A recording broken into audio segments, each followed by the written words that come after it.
Hey guys, welcome to another video. Blessings here today.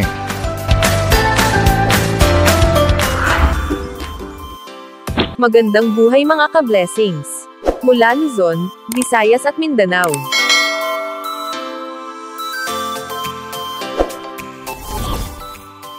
Good news mga ka-blessings.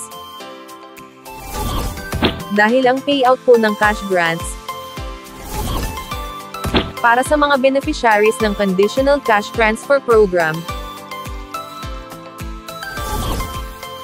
o Pantawid Pamilyang Pilipino Program ng DSWD ay nakaschedule na po ngayong araw, May 28, 2024, araw ng Martes.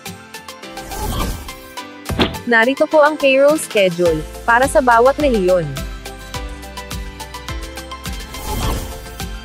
Period 1, 2024, RCCP, CVS Regular. Para sa Region 3, Region 8, NCR, CAR, ARMM, at BARMM. Period 1, 2024, RCCP payrolls, for households under Code 14. Para sa Region 1, Region 2, Region 3, Region 4A, Region 5, Region 6, Region 7, Region 8, Region 9, Region 10, Region 11, Region 12, Caraga, ARMM, CAR, at Mimaropa Region. Ang monitoring period po ng P1 ay mula sa buwan ng Pebrero hanggang Marso ngayong taon. Ang RCCP, o Regular Conditional Cash Transfer, ay tumutukoy sa isang programa ng cash transfer na nagbibigay ng regular na tulong pinansyal sa mga benepisyaryo sa ilalim ng mga kondisyong tinakda ng programa. Ang CVS, o Compliance Verification System, ay ang proseso kung saan sinuri ang pagtupad ng mga benepisyaryo sa mga kondisyon ng programa.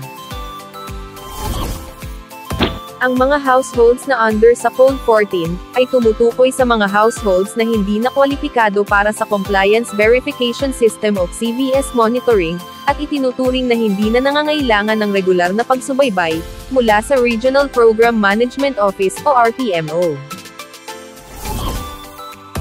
Ngayon ka-blessings, kung alam mong kasama ka sa payout, ay maaari nyo na pong i-check ang inyong balance account sa Landbank mobile app.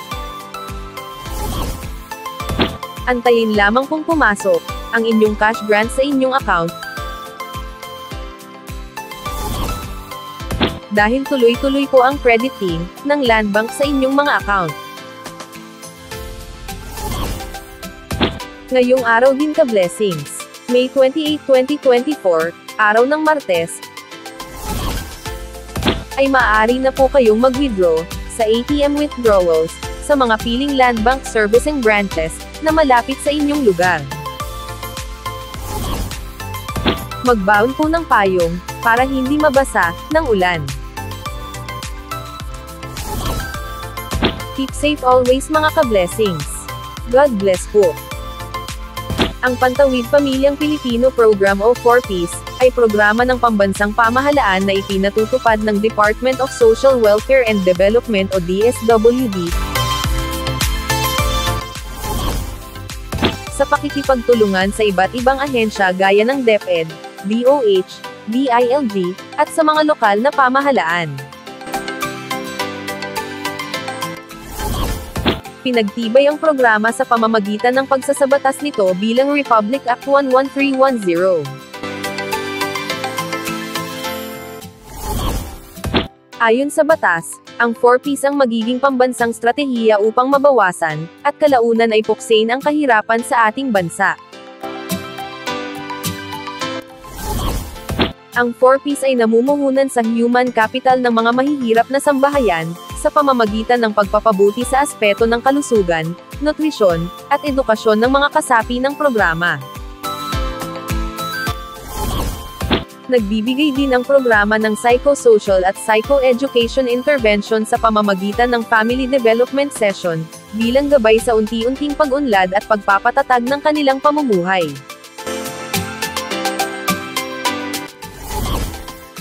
Noong ika-17 ng Abril taong 2019, isinabatas ang RA 11,310 na mas kilala bilang Anak Institutionalizing the Pantawid Pamilyang Pilipino Program o 4Ps Act.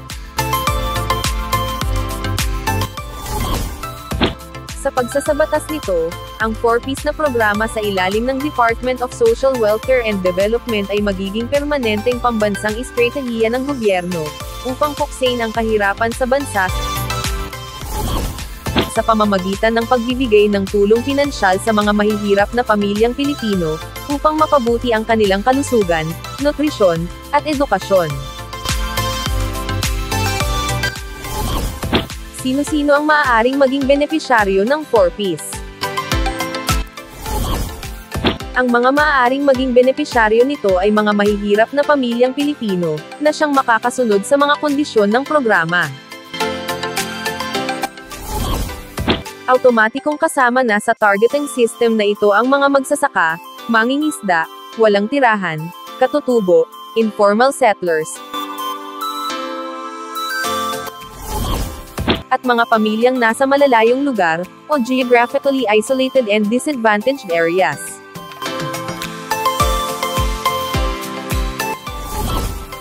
Narito ang mga batayan ng isang pamilya na maaaring makasama sa programa. Dapat mayroong 0 hanggang 18 taong gulang na miyembro ng pamilya. Ang mga batang nasa edad 6 hanggang 18 ay kailangang naka-enroll sa paaralan. Mayroong miyembro na nagbubuntis sa panahon ng rehistrasyon.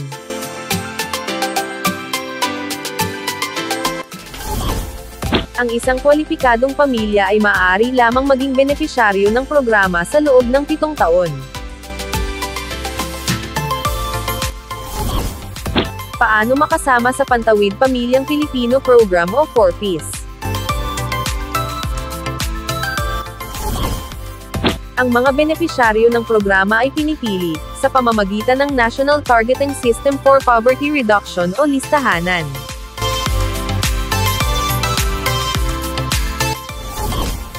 Kung saan sila ay nagbabahay-bahay, upang mag-interview, at makita ang tunay na kalagayan ng isang pamilya. Sa ngayon, ay pinag-aaralan na ng DSWD na magkaroon ng community-based targeting system, na galing sa bawat DSWD regional offices, para madaling matukoy ang mga kwalipikadong benepisyaryo ng Pantawid Pamilyang Pilipino Program o 4Ps. Maraming salamat po mga ka-blessings.